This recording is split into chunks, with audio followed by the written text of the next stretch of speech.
So these are the rules for identifying significant figures. So these are to be used when you are given a value and asked to determine how many significant figures there are.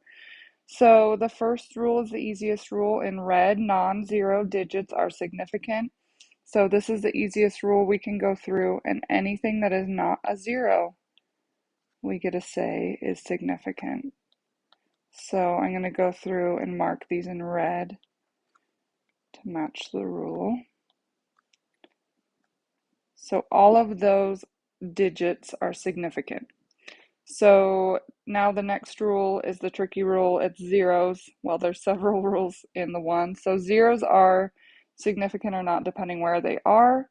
And I like to follow the always, sometimes, never rules. So you can see this in the rules, always, never, sometimes.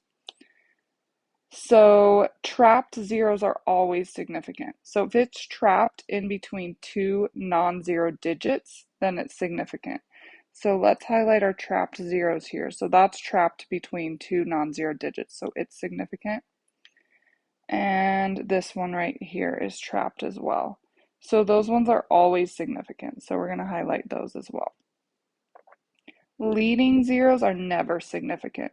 So if you have zeros leading up to a non-zero digit, those are leading zeros and they're never significant. So these are leading zeros and are not significant.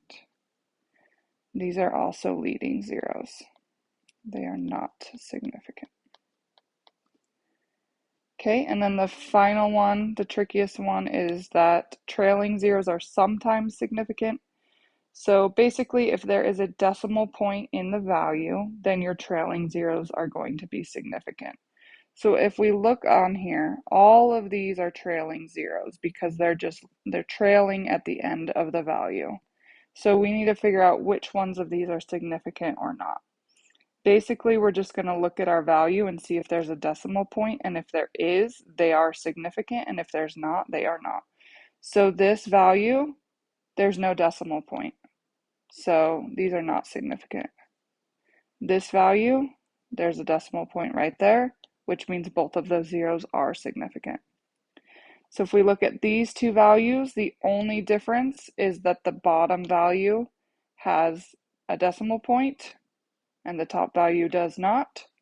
So that means that this zero in this value is significant and this zero is not significant. We look at this one, there is a decimal right here, which means those trailing zeros at the end are going to be significant. This does not have a decimal, so these ones are not significant.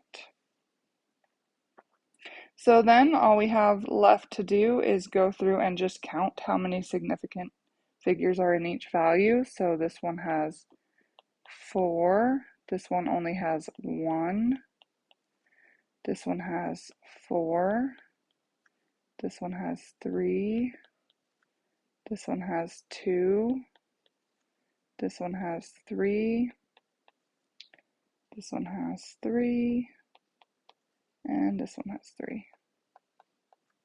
So you can even go ahead and screenshot this now, and it will have a list of all the rules as well as color-coded numbers so that you can see how the rules correspond with the significant figures.